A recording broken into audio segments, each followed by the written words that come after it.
Well, good evening, everyone, and welcome to the Brian Crombie Radio Hour. What an interesting development in British Columbia. I think it is kind of shocking. You almost had, I don't think it's a merger, but it's a shockwave that's really gone through what's happening in BC politics, where one of the parties effectively decided not to run anymore, and sort of similar to what happened in France in the most recent elections. It's sort of, I guess, what happened when the Reform and Alliance and Conservative Party joined to become one.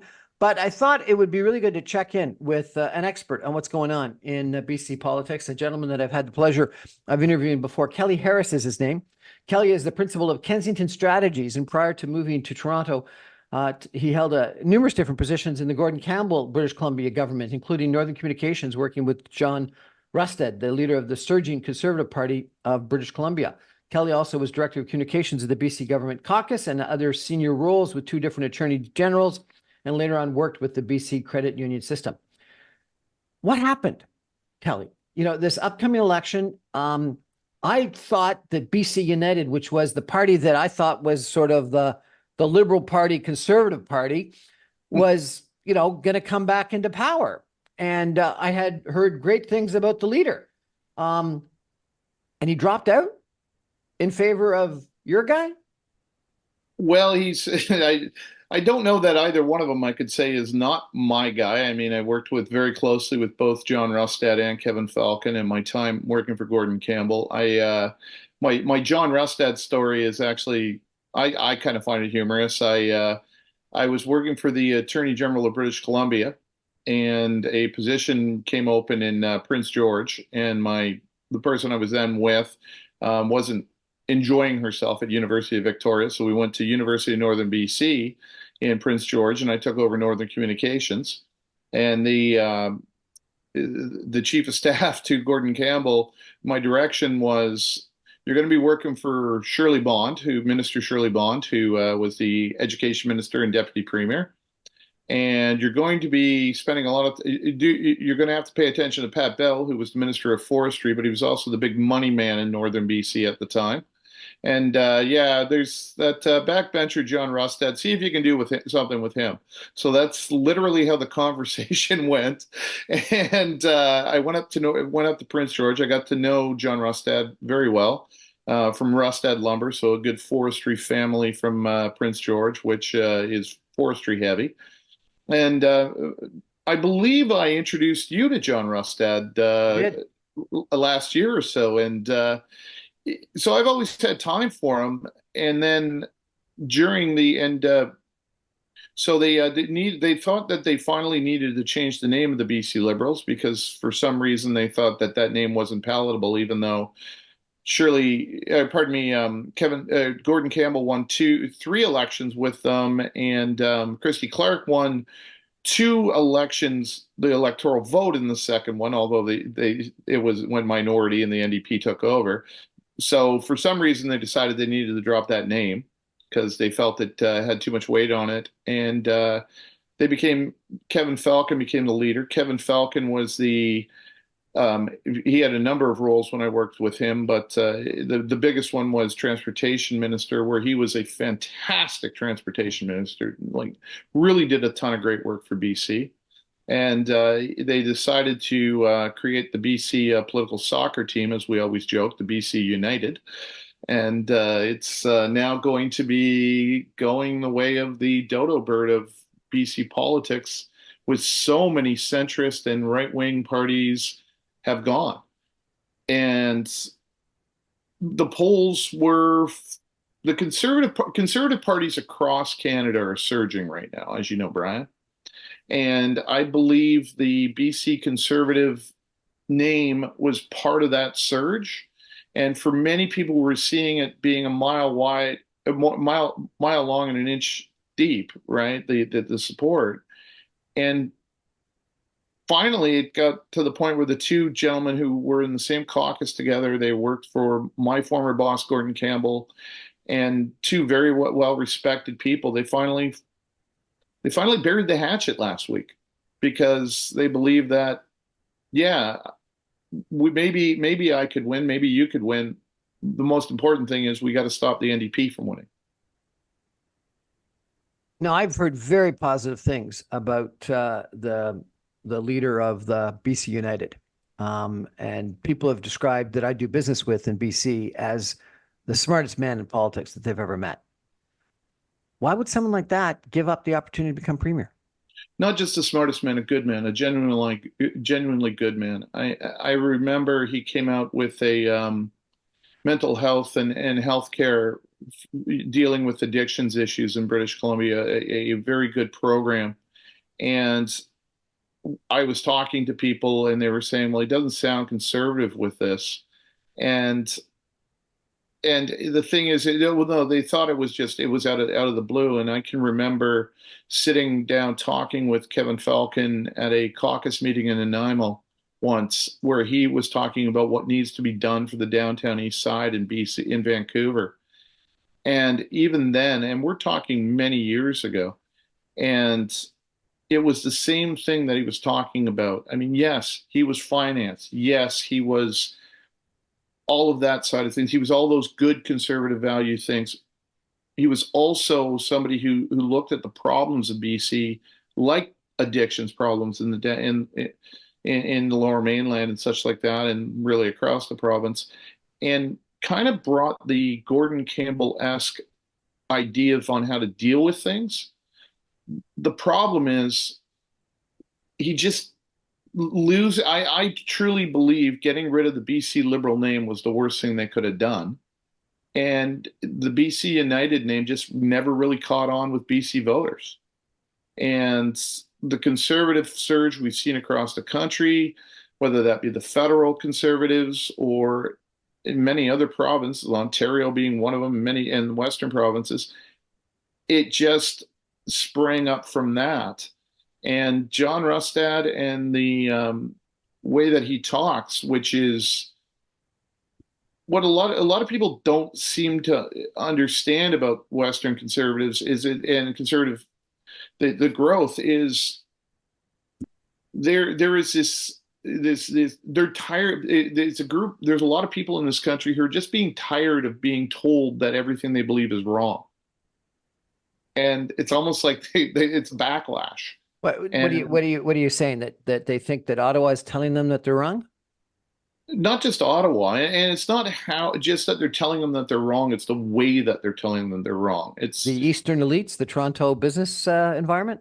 Yeah, but and that's not just the Eastern, but the Vancouver elites as well. The idea that and we're all allowed to have difference of opinions in politics and different ideas in politics.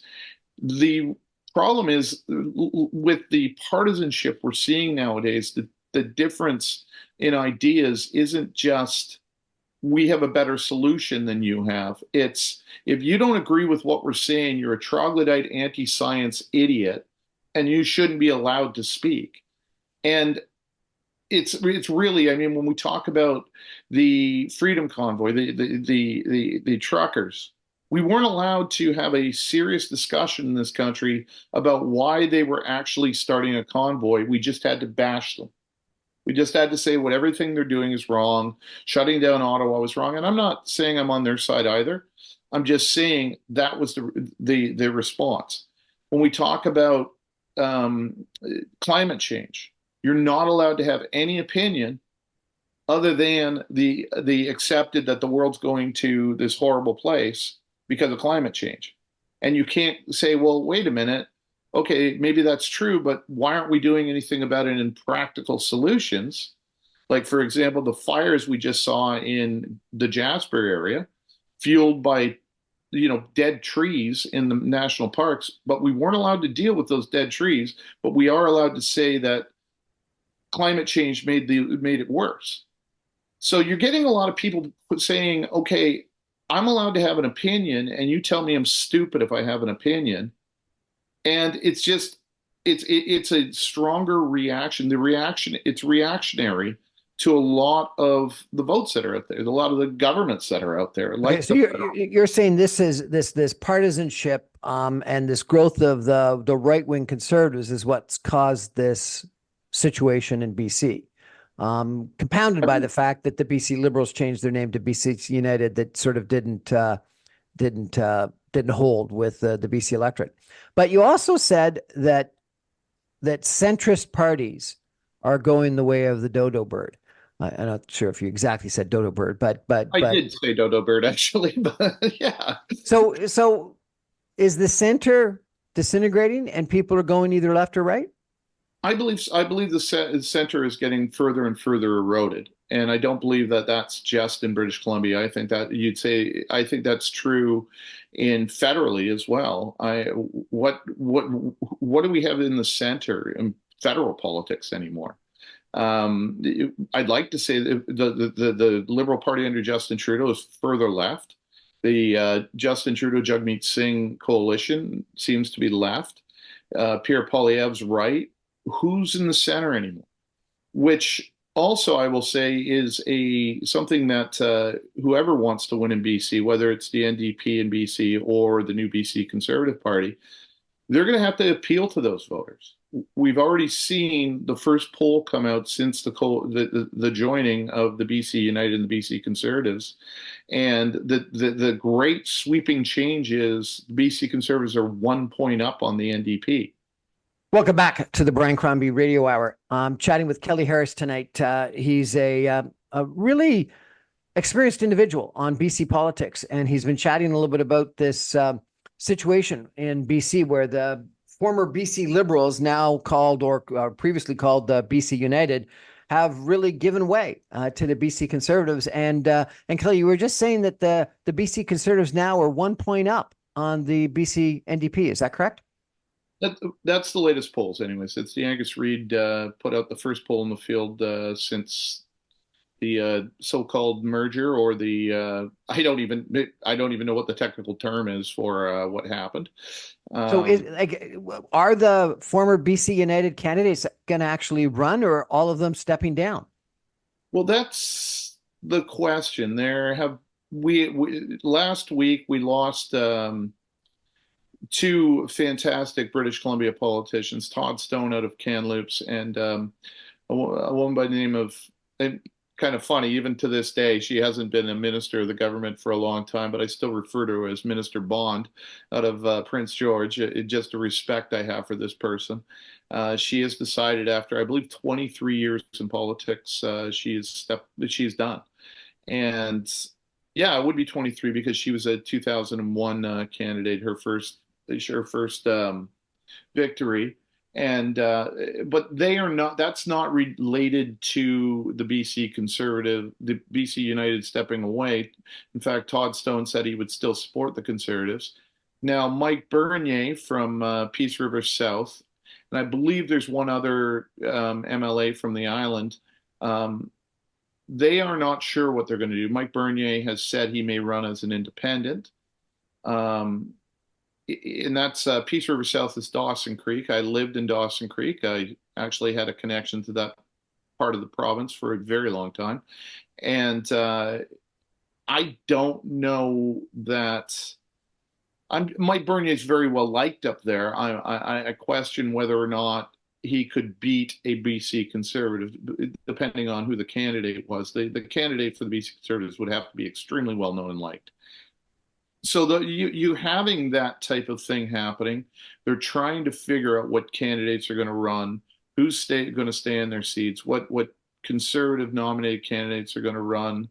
It's really, they said that Mr. Rustad and Mr. Falcon said this an awful lot during the press conference last week. It's going to take some time to figure out exactly how they are going to, who's going to run and how things are going to get broken down. Now, that could or could not be a serious problem for them. It's the NDP of BC are one of the better organized political parties in this country. And if you're kind of uniting two parties, how do you catch up to an extremely well organized political party? So it's going to be very interesting to see. I'm really interested to see what the polls are going to be. But polls don't mean anything other than the fact that, yeah, you're well known, or you're a little ahead, you're a little behind, or you're a lot ahead or a little behind. Elections are the things that actually matter.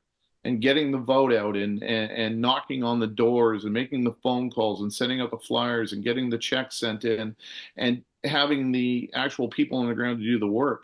So it's really a question. And when you're losing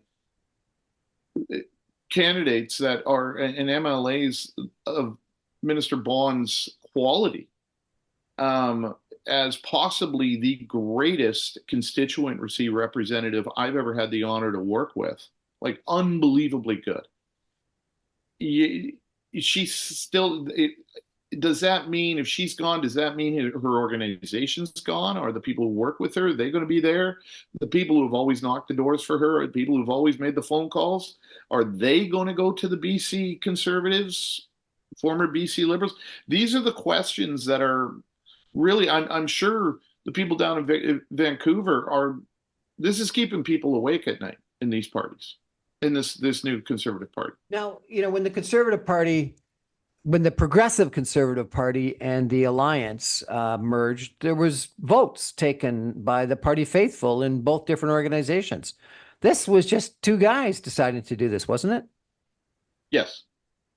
Was that right? I personally do not like how it happened. I wish that the two of them could have come together a lot earlier and put it to the party faithful in an AGM, a combined AGM. It's it reminds me a little bit about how my former boss Gordon Campbell did things when it was what was called the Battle of the Gordons. There were three people running for the leadership of the Liberal Party of British Columbia at the time, and they were all named Gordon. And Gordon Campbell was the person who won and created the BC Liberal Party, which was a complete and totally disconnected that from any liberal parties in this country. It was a completely stand on its own party. So you wonder if that might have led to it, or and yeah, I have to say there is a part of me that wishes they could have done it another way. But the thing is, it seems like the two of them just basically said, "Look, we're going to talk to the party member, like the leadership, the presidents, the councillors of the party, and said, hey, either we do this or we have 4 more years of NDP government. So let's just do it." Now, in France, within about a week, maybe 10 days, they made the decision after the first round of votes, before the second round of votes in their parliamentary elections, that specific people wouldn't run to split the vote. And it was sort of equal, such that a reasonable number of people from one party or another party got the chance to win. That seems sort of fair to me, and it was sort of strategic voting. It was sort of it wasn't the demise of any one party in total. Is that a better way to do it? I I I guess because the voters are there making the vote, doing the voting and such like that, and can make a decision. Uh, what I would, I you're talking about with what is happening when you're talking about amalgamating two parties or whatever. The people who are voting on that are membership of the parties, and those are the people who are the most stringent supporters of those parties. And yeah, I do believe they will have there are many of them will have issues that they didn't have a say on both sides. However, I think the larger number will be more inclined to say, well, as long as it means that we don't have to have another 4 years of NDP government, yeah, we support this. However, does it mean that every BC Liberal is going to support John Rustad? No, it doesn't. And we've already bared that out by the latest poll numbers saying that the split of BC Liberal supporters or BC United supporters, they've split equally, both NDP and Conservative. So we don't really know what it's going to mean. Now, that means that both, and this is why I think this is going to be an unbelievably nasty election, because it means that the fight for those orphaned voters, shall we say, is going to be intense, and we don't seem to ever any longer be in a position where we encourage people to vote for political parties by having better policies or better people or better ideas. It's about how can we bash the other person. And we've seen Well, that. I mean, just look at the United States, Brian. I mean, yeah, it's just, but they're all at war.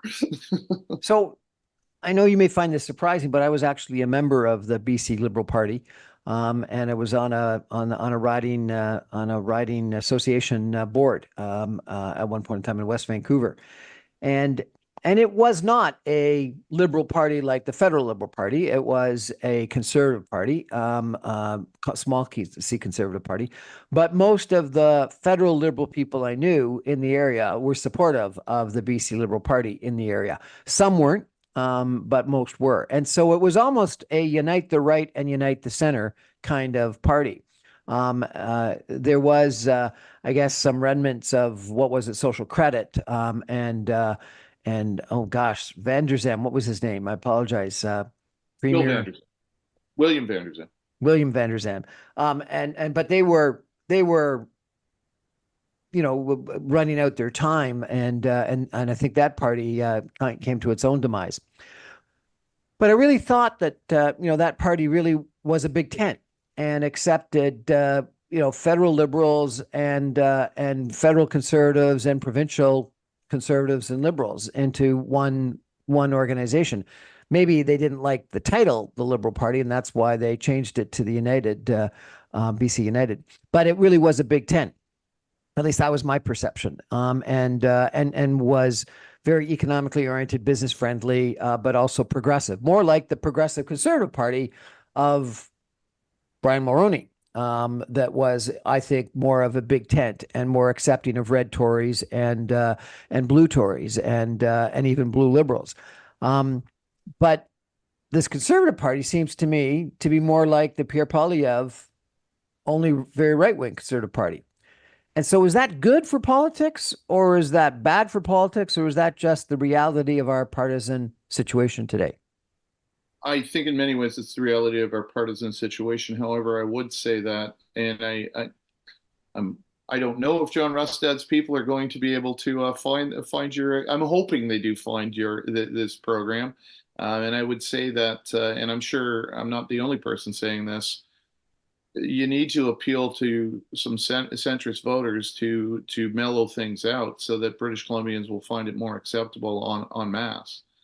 Yeah, he's going to win a lot of rural and northern seats, and a lot of people who are still angry at the restrictions under COVID, and they're annoyed by everything that gets rationalized by climate change nowadays, and the other things that are just not welcomed on that. However, I believe federally, I believe Pierre Poilievre should do the same thing. I mean, I do believe he needs to find some more centrist policies. Aaron O'Toole did that an awful lot.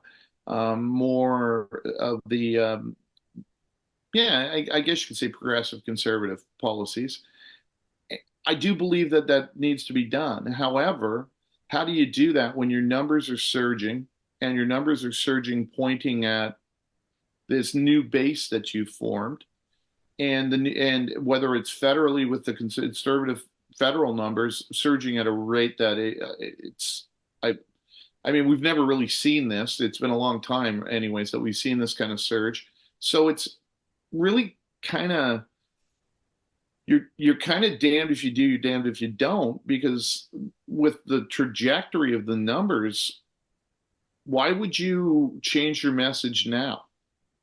And there's also the idea that maybe that you're politicking from the right doesn't mean you have to govern from the right as well. Like that's the other thing too. And that's kind of the question is how are you going to govern? Okay.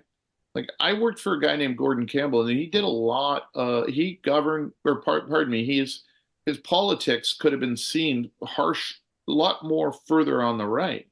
But I think he governed from a very common sense perspective, left and right. I mean, I still remember, and Kevin Falcon, this was the same caucus meeting that I was mentioning, me having breakfast with Kevin Falcon talking about drug policies in BC, like the proliferation on the downtown east side and such like that. And we were talking about financial issues, and we were talking with the Indigenous community in BC.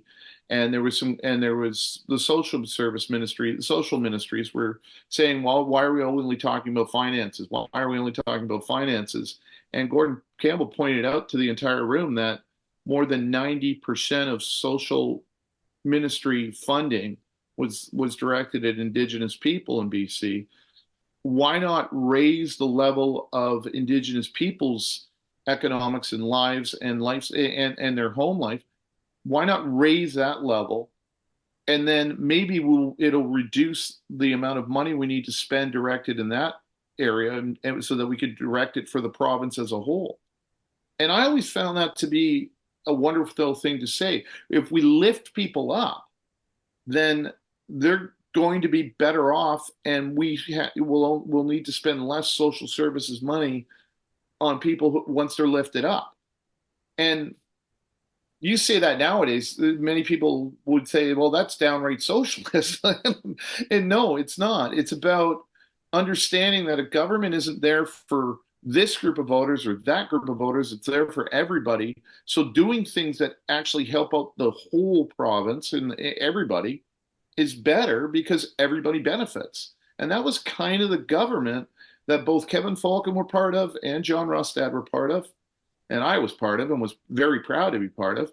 So where are those BC conservative policies? Where are those BC conservative ideas that are about understanding that you're going to govern for everybody? How are we going to do that? Now, So on the you're other saying side, that the Gordon Campbell campaigned to the right but governed in the center. on many issues, yes, I would say that would be something that And would that be your recipe for success for the BC Conservative Party? present climate in Canada, yeah, yes. Now you gotta make sure that the center, and I'm not center, Brian, center right. Let's move it over just a little bit here. And it's not. I do believe that that is a recipe for success. You got to put some policies out there though, so the people on the center right understand that you're not a hard right government, hard right only government. That you understand that there's solutions on the right side, there's solutions in the center, there's even solutions on the left side. I'm waiting to find one, but kidding. But but you have to put that in the window so the voters of the former BC Liberals, the former BC United, have something that they can point to and say, okay, I can vote for that person. I'm thinking about what's happened in the last 2 months in the United States as maybe whether it's an analogy or a lesson or just something to think about, I'm not sure. But you know, there seemed to be a probable Trump presidential success in the offing. And now with the change of the candidate for the nomination for the Democratic Party, it seems to have changed course. And so therefore, I wonder, was this a move to conservatism, or was it just a distaste for or dislike for the current candidate, Biden, and obviously the case of the Democratic Party? And so in Canada, is this a real move to conservatism, or is it a unbelievable distaste for the current leadership of the governing party federally? I think that in many ways it's a little of both. I do think that people coming out of COVID, there's this. We were told every day, Brian, everybody in Canada, that we're all in this together, and the number of people in Canada that just think that that's absolutely not true. And the just things where it's a head down, like for example, carbon tax. Okay, why did we need to go full bore? We're just coming out of COVID. People are just getting back up on their feet. Why not give them a break on taxes just for a year? Just a year. Just give them a break. No, we got to go hardcore because we got to do this, and there's no break for anybody. How are you rash? How are you then turning around and saying we're all in this together when nobody gets a break? And it's these types of things that I think there's such a huge pushback. And then you hear somebody saying, like a Pierre Poilievre or John Rostad saying, this is a wrong way to approach people. And people are actually moving towards that. Now, I'll tell you something, Brian, and we've had this discussion before.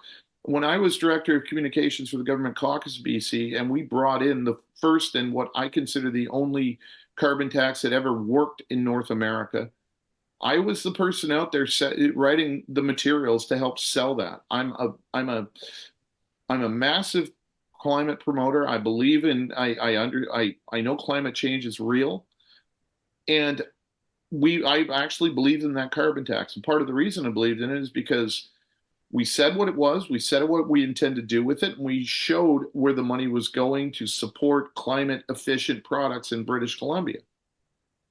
The new carbon tax, it's we're going to take the money from you, but don't worry, we're going to give you more back than you were taking from us, and we're just going to stick it in general revenue. Like, it's such a confusing argument. And because it's a confusing argument and people don't understand why you're doing it, there's a backlash. There's backlashes on these things. And then you have every time there's a forest fire right now, or anytime there's a weather event, it says, well, this is just proof that things are getting worse. And as people were saying, okay, well, you're taxing us more, yet you're telling us things are getting worse. So what are you doing with the money we're giving you? Oh, other than giving it back to us to tell us that we're nice people. It's just a confused state of affairs. So you have people like not understanding things. So, and then you have somebody stand up and say, let's just get rid of it. And because they don't understand the value of it, they go to that side. They start following that person. So you're saying simplistic solutions are the right approach? What I'm saying is maybe I honestly think the carbon tax, the way it was rolled out by the federal Liberals, it's just been poorly done from day one. And because of that, there's a lot of people who are against it in this country. And I don't think that we're an anti-environmental country, so I don't believe that's the reason. But what I'm saying, Brian, I'm just using this as an example of when people don't see the benefit of a government program or a government policy, and they do see how they believe it's impacting them, then you have somebody saying, well, we're going to get rid of that. You just it's natural for people to swing that way. But also, let's not kid ourselves. There have been some things that the NDP government of BC have done that are quite honestly not well liked in that province. Quite a few things that they've done, like for example, saying we're going to legalize heroin as a harm reduction policy. It's heroin. It's not it's not marijuana. It's not having a joint here or there or whatever. It's heroin. And if you've ever been down to the downtown east side in Vancouver, it's people walking around in completely other worlds. There's no level of policing going on there. So how is not policing the rest of the province for the kind of drugs that are prevalent down there, and there's no policing? How does that make it better? Yet this was a policy that was adopted. We're chatting with Kelly Harris about what's going on in BC right now. Fascinating conversation, and it has implications, I think, as Kelly has suggested, for the balance of Canada, where the BC United Party, the former BC Liberal Party, has effectively given up and not merged, but sort of merged with the BC Conservatives. And as Kelly has said, the BC Conservatives are 1 point up now above the BC NDP. It's going to be an interesting election campaign. We're going to take a break and come back with Kelly Harris in just 2 minutes. Stay with us, everybody.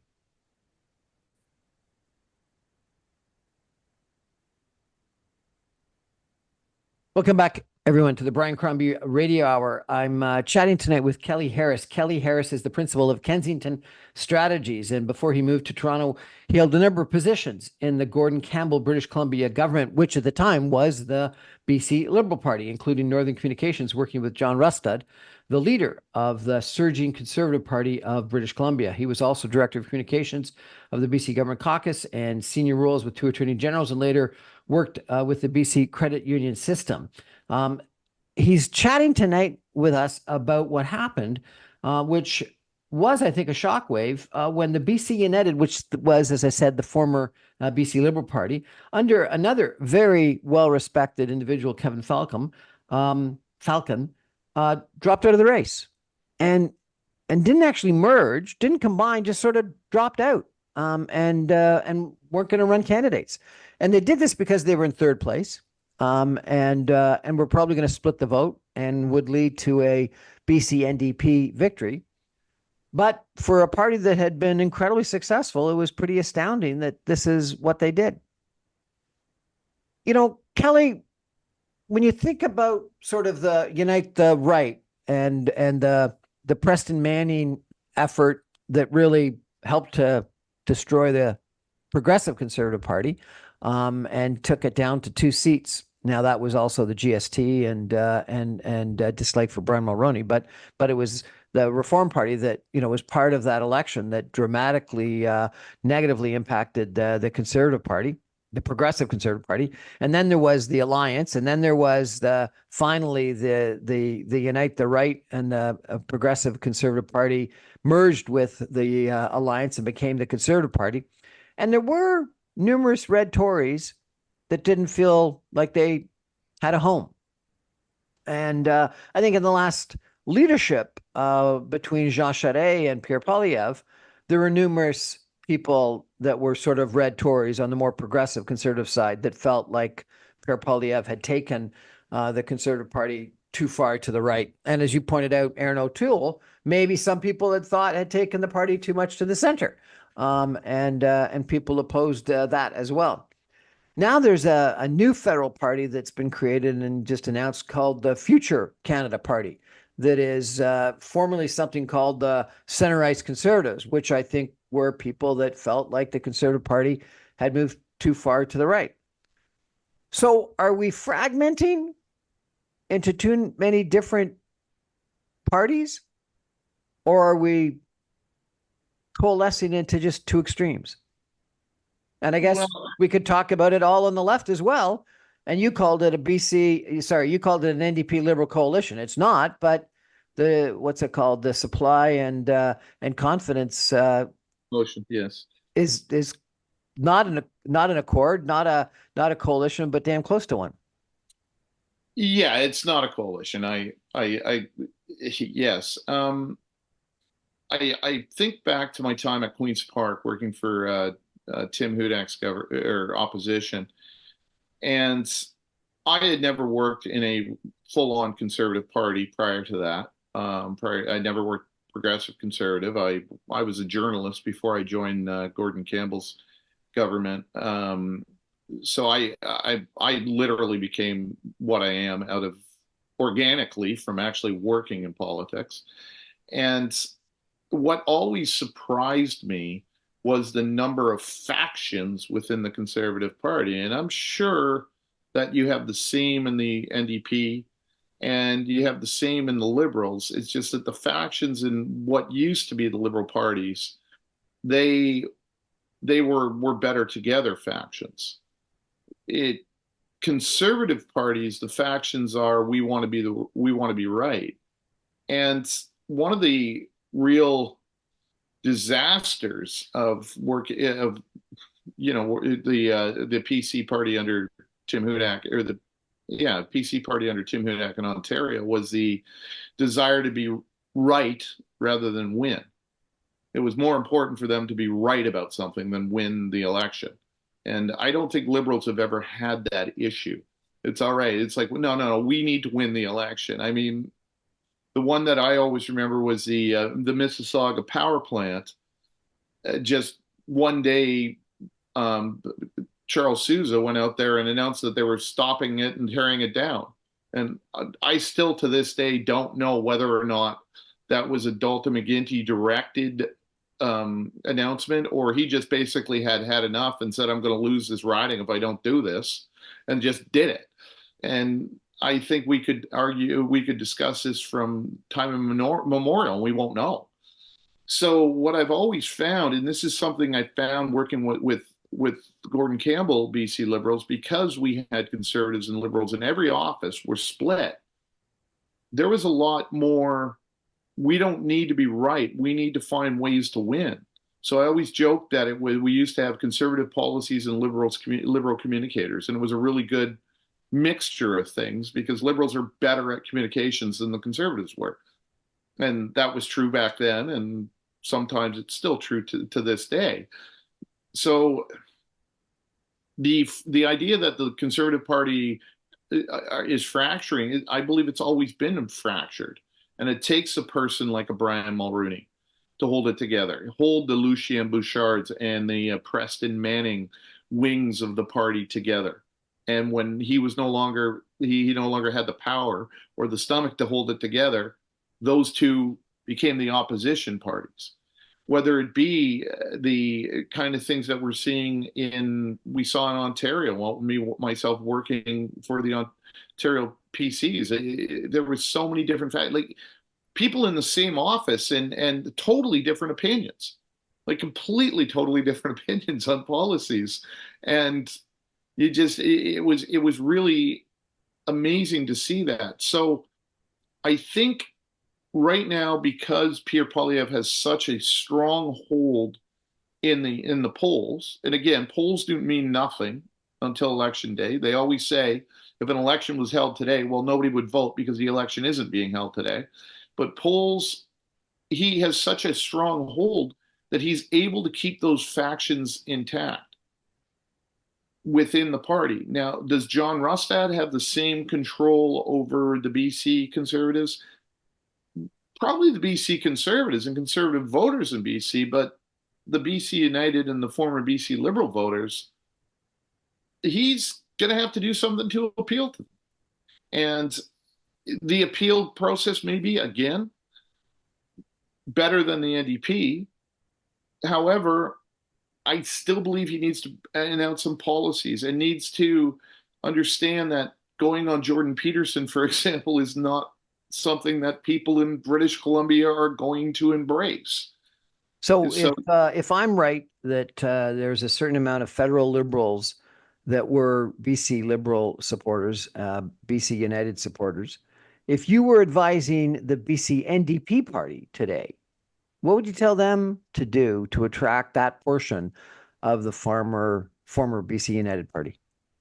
Well, they're in a interesting position because the first thing they need to do is they need to make sure that their base is comfortable with them.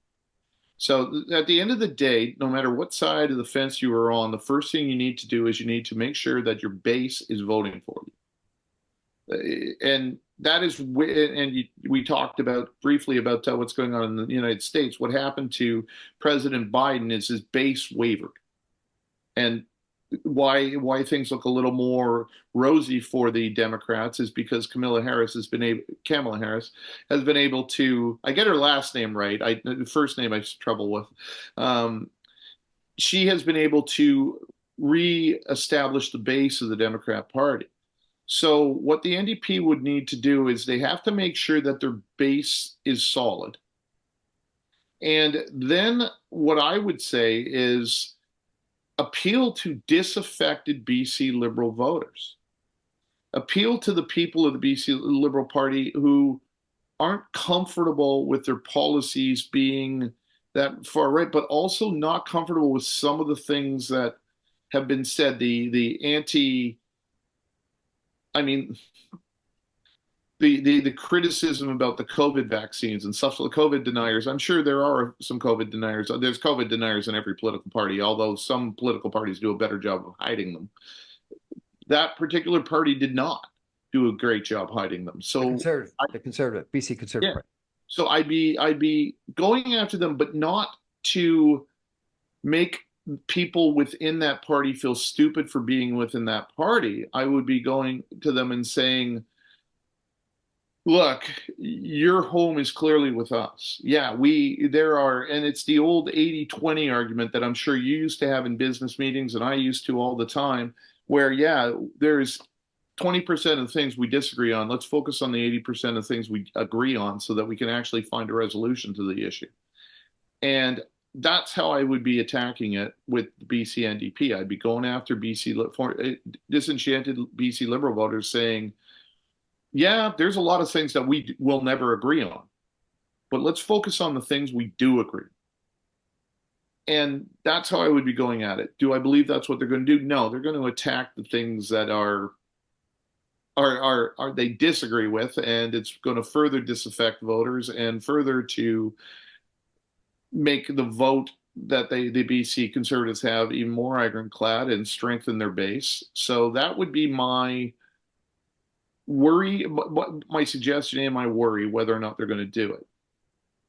I was I out will in say, I was out, I apologize. I was out in Alberta 2 weeks ago, in both Edmonton and Calgary speaking to people. And often in Toronto, we get this impression that the West is sort of all of one opinion.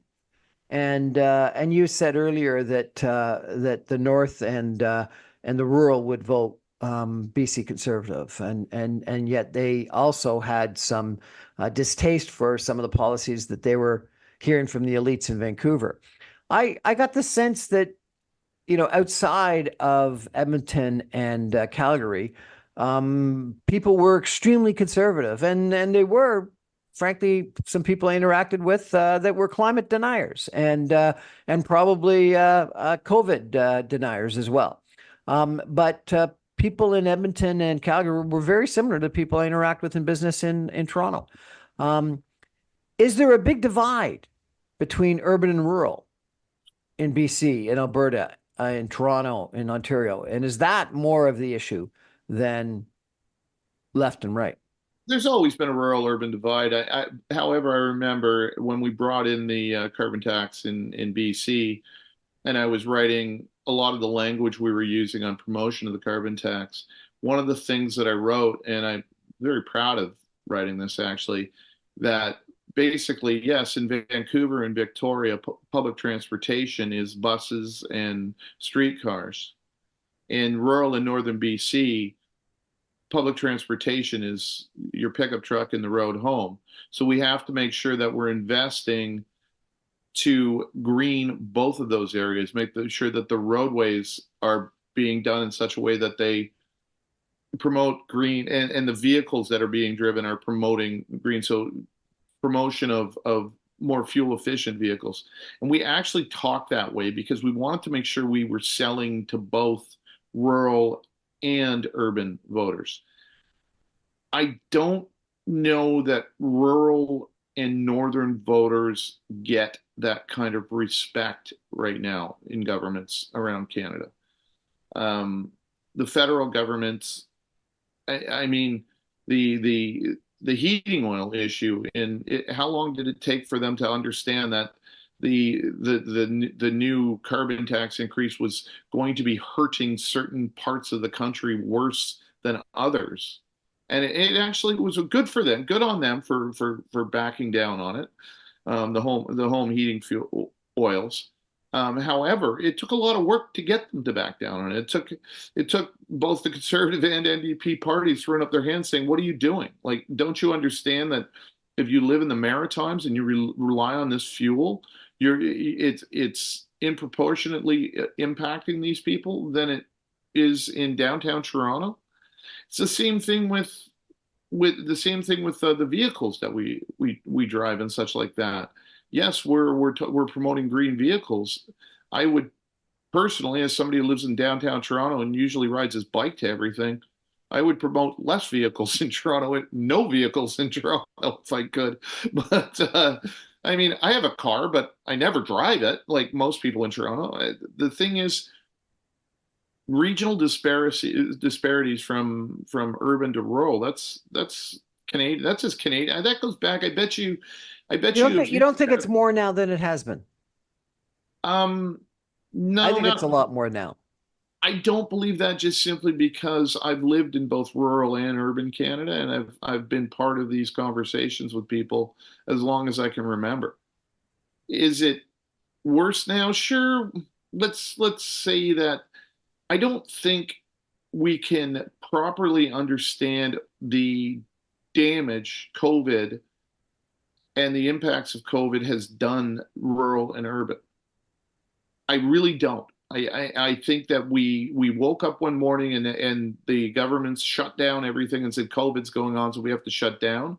And then a year or so later, they said, okay, COVID's gone, so we can all open up and you have to go back to your life and everything's the same. And it's almost that, and there's this, and so because of that, the rural and urban divide. It, it's very pronounced in certain places, even in downtown Toronto. There's a pronounced divide because you weren't allowed to leave your home in Toronto all of a sudden. And I talked to my friends in Toronto, and they say, well, at least you were in Alberta where you could do things. We were stuck here and we couldn't do anything. And people I know who work in small businesses in Toronto, and a family member who runs a show concert venue here in Toronto, and talking about how much damage was done to his business. Yet, Walmart was allowed to have all these people in it, yet he couldn't have 1,000. He couldn't have 500 people in his concert venue, and he was going broke the entire time. It's these types of things that I'm talking about. So yeah, there's a rural urban shift and divide in ideologies out there, but that's sometimes I think that's more of an economic divide than it is a rural and urban, a regional divide right now. I really do. I mean, yeah, there's people who work in oil patches who make tons and tons of money, but generally they don't live in the oil patch. They live in cities. We're chatting with Kelly Harris tonight about what happened in BC last week, which was a merger sort of between the former BC Liberal Party, now called the BC United, and the BC Conservative Party.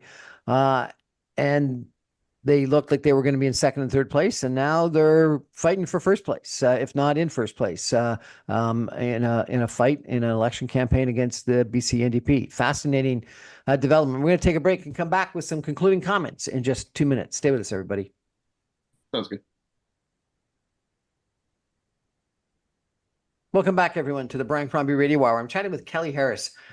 He is a very smart strategic consultant in the communications area. He's a principal of an organization called Kensington Strategies.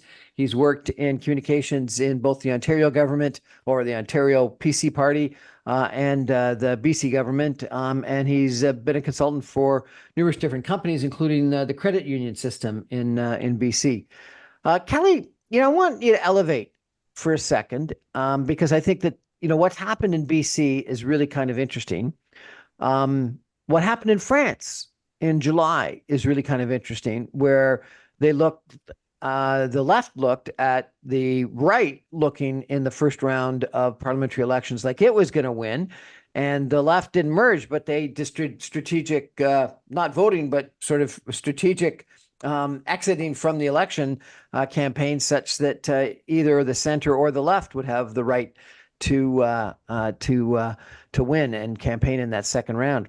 I was in London this past week, England, and I met with some people that said, we were so stupid to have not followed what happened in France, because I thought that the Labour Party won a huge majority, and they did, but their popular opinion only went up by a point or two. What happened was the Reform Party, a brand new party, started by the gentleman that was the biggest supporter of Brexit, called the Reform Party, patterning himself after Preston Mannion and the Reform Party of Canada, ended up splitting the vote on the right. And so the conservative vote, while it went down, it actually split. And those two right-wing parties together actually had almost as much popular vote as they had in prior elections. So is there a problem with our system? Or should we always have strategic voting? Or can we only have two parties? Or should we have popular votes such that you don't have to have strategic voting? Like, what's going on? I met with a guy from Paris who told me that what happened was brilliant in France. And I met with a guy that was a Tory supporter in London who said that, we were stupid to not have done what the Brits did. And so it looks like your friends in BC are as brilliant as the French, and not as stupid as people in the right wing in England. Is it our system? Should we always have strategic voting? What's the answer to this situation? Like, don't know what the exact answer is, Brian. I'm not that intelligent, but and okay, maybe I'm intelligent for not knowing, saying I don't know the answer to it. But I remember that night. Well, I was in Calgary at the time, watching the UK election results come in, and I was pretty upset that Sir Buckethead didn't win again. But we'll not get into that. Uh, and really, what you saw was, like you say, and it reminds me kind of the '96 election in BC, where the BC Liberal Party under Gordon Campbell had been created. It was the first election under that name against the NDP. Glenn Clark was the NDP leader at the time, and a very well-known political consultant around Canada. Warren Kinsella was very involved with the Gordon Campbell government led that election, and was part of the war room out there. And he was former Jean Chrétien, of course. He was war room for Jean Chrétien, very well-known Canadian political figure. And the BC Liberal Party won the popular vote, but the NDP won the election because they had more seats. So and there was a lot of people talking about maybe it's our electoral system that's wrong. And it's no, we know what our electoral system is. We know how it breaks down. We know how it works. It's the people who want, and every time somebody complains about the first past the post system, it's, you know what? It's kind of like Churchill said a long time ago. It's the worst form of government, worst form of politics, except for all the rest.